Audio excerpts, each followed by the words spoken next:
last weekend when the Suns made a change. They went back to how they started the year. Bradley Beal was back in the starting lineup. He's played 3 games back in the starting lineup for the Phoenix Suns, and he's had 3 very good performances. 25 points, 6 rebounds, 4 assists in 38 minutes against Chicago. Followed that up with 30 points, 4 rebounds, and 1 assist in 41 minutes in that loss against Toronto. And then last night, 24 points, 5 rebounds, 11 assists in 43 minutes in the overtime loss to Memphis. Since getting back into the starting lineup, we are seeing the Bradley Beal the Suns thought that they would have when they traded for him. When they made that move for Bradley Beal in the summer, they thought they were getting the missing piece. They thought they were getting the third scoring option. Kevin Durant and Devin Booker are going to lead the way, and defenses are going to be able to just focus on those 2 guys, and it's going to leave Bradley Beal opportunities to just feast. He is just going to unlock more of his potential. Was stuck in Washington, didn't have a great supporting cast, and was awesome. He's going to be even better when teams are paying attention to Kevin Durant and Devin Booker. He's putting up these numbers when everybody's paying attention to him in Washington. He's just going to kind of get forgotten about and is going to be able to be awesome. Hasn't worked out that way. Injuries derailed that a little bit. The fit derailed that a little bit. 3 guys that kind of all do the same thing. It just hasn't gelled the way they thought it would. Just hasn't worked out the way that they thought it would. But over the last 3 games, we are seeing some of Bradley Beal's best individual basketball since coming to the Phoenix Suns. So I was thinking about this last night and driving in this morning. Are we too quickly casting aside Bradley Beal? He's a good, solid basketball player. Is he overpaid? Probably. Is the no-trade clause a problem? Yeah, you betcha. Absolutely. But he's a good player. And we are moving closer and closer to the summer of Durant. I want you to take a listen to this. This was Get Up this morning on ESPN. This is Get Up talking about the Suns-Grizzlies game, and then afterwards talking about the Phoenix Suns. And this is Brian Windhorst, casually, on a Wednesday in February. So Wednesday in February, just casually saying this. They have excellent players. They put them together and it doesn't work. And no, I don't think Kevin Durant regrets not going to Golden State. I also, by the way, don't think Golden State regrets it because the Jimmy Butler fit has been great and they've totally moved on. But yes, I do believe that Kevin Durant is leaving the Suns this summer. I think that the Suns right now have 2 realities. One is trying to salvage the season, get in the play, and the other reality is their front office considering what Kevin Durant trades they're going to make because their only way to begin a pivot out of this team that's been failed is to trade Kevin Durant. So really it's going to be one of the more fascinating things in June and July, which is Kevin Durant's probably going to select his next team. That team's going to have to make a deal that Phoenix likes, and everybody's going to probably move on is the way I think it's going to go. So that's Brian Windhorst, and I need to apologize to Brian because I made a mistake there. Producer Dylan will find this funny. Maybe some of you will find this funny. So I recorded that clip this morning on my computer.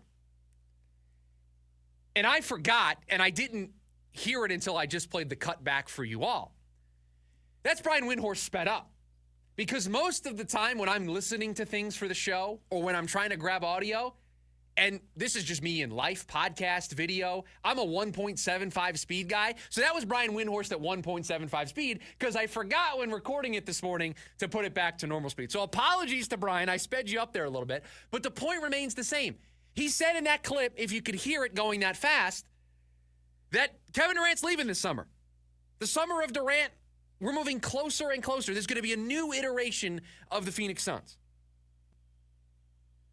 Should we pause and think about allowing Devin Booker and Bradley Beal a chance to work together as a dynamic duo? All of the talk so far when it comes to this offseason has been, well, you can't move Bradley Beal because of his no-trade clause. You don't want to move Devin Booker, at least not right away. So you're going to entertain trading Kevin Durant first. And then there's been a sub-thought of that, and we've seen it play out here over the last couple of days. Kevin Durant kind of weighed in on this in some now deleted tweets. But there was some talk of also maybe trading Devin Booker.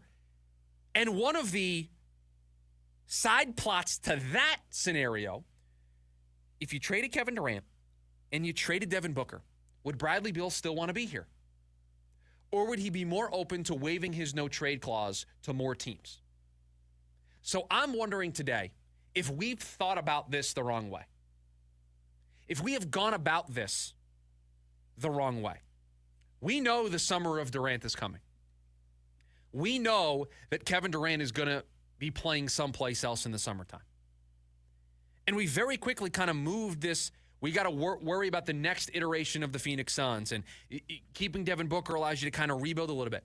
Are we looking past Booker and Beal working together?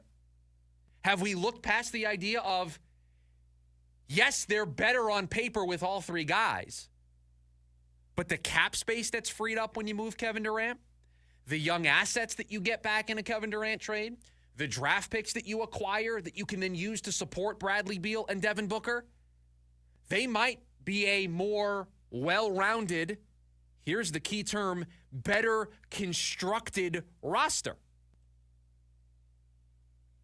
If you are unwilling to move Devin Booker right now, if you don't want to entertain that, then why wouldn't we see what a dynamic duo of Devin Booker and Bradley Beal might look like? See for one season what those two guys could do together. Seeing if that team has a higher floor, maybe a lower ceiling, but a higher floor than the current iteration. The current Phoenix Suns were boom or bust. It was either going to be a championship or it was going to be a complete failure. If you run a group that's Devin Booker, Bradley Beal, the draft picks that you've now acquired by trading Kevin Durant, maybe a couple young pieces that you've acquired by trading Kevin Durant, the cap space that you've opened up that potentially allows you to add some more depth to your team, maybe that team can make a little more noise. Maybe that team is a perennial play-in tournament team, can maybe sneak in to be the 5 or 6 seed in the Western Conference, and maybe they won't go anywhere when they get there, but it would be more fun basketball. It would be more well-rounded, a better constructed roster of basketball. I wonder if we are looking past a Devin Booker, Bradley Beal combo too much. That we're jumping the shark and talking about trading Kevin Durant and it being 3 to 5 years before this team is competitive. Look at the way Bradley Beal has played the last 3 games. He's a talented basketball player. He can hoop. He can score. He is a great secondary scoring option. And I've told you over and over again, big threes don't work anymore. Dynamic duos work. And if we were ranking dynamic duos, I don't know if Booker and Beal would make the top 5 or the top 10, but I'll tell you what, it's top half of the league. Booker and Beal together, that might work. And you might be worried about the health, and you might be worried about being able to play enough together. But the counter to that is you're going to have more cap space. You're going to have more draft picks. You're going to have more players on your roster. You're going to have a deeper bench. You're going to have a better group to where if Beal goes down for some time, has an injury history, you're going to be better equipped to deal with that. If one of the big 3 go down right now, they're not equipped to handle that. If Kevin Durant moves on, the roster makeup looks completely different. There's a better bench. There are young players with all the draft picks. You're going to get draft picks back for Kevin Durant. You maneuvered so that you have draft picks the next couple of years, so you're going to be picking young players in the draft. There might be a world where you pick twice in the 2025 draft, 2 young players to add already to Ryan Dunn, to add to Oso. So it might not be, on paper, the most talented group, but Oso might be the 5. Ryan Dunn might get to play more minutes. Bradley Beal and Devin Booker are leading the way. You've got some young players that you get if you trade him to Minnesota, or you trade him to Memphis, or you trade him to wherever he wants to go, Oklahoma City, wherever Kevin Durant wants to go. You get back some young players that can help build you a better bench. You have draft picks to add even more young players to the group that we talked about. And doesn't that, just take a second and think about the future that I envisioned. Is that a worse basketball team than the one that we're seeing right now? Is that not a basketball team that might be able to play better defense? That might be better equipped to play with some of these teams in the Western Conference?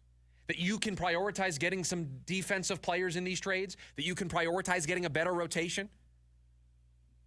I think we're looking past what could potentially be the most likely outcome here, which is we get to the summertime, They trade Kevin Durant, and Devin Booker doesn't go anywhere, and this is Devin Booker and Bradley Beal's team. And I wonder, because of how big of a failure this has been, and because Bradley Beal's availability has been in question, and listen, the dude was moved to the bench, so he was kind of cast aside. I wonder if we've looked past what this future might look like. And I wonder if we're not talking enough about how they might be a better basketball team in the summertime. They might be a more well-rounded team in the summertime. And if Bradley Beal can play like this, with Devin Booker by his side, and Devin Booker can get back to being Olympic Book and being the Devin Booker that we've seen here in Phoenix, why can't this roster be better? And why can't this roster compete for a play-in spot? Potentially compete to be the 6 or the 5 seed? Why is that not a potential scenario? We might be overlooking a future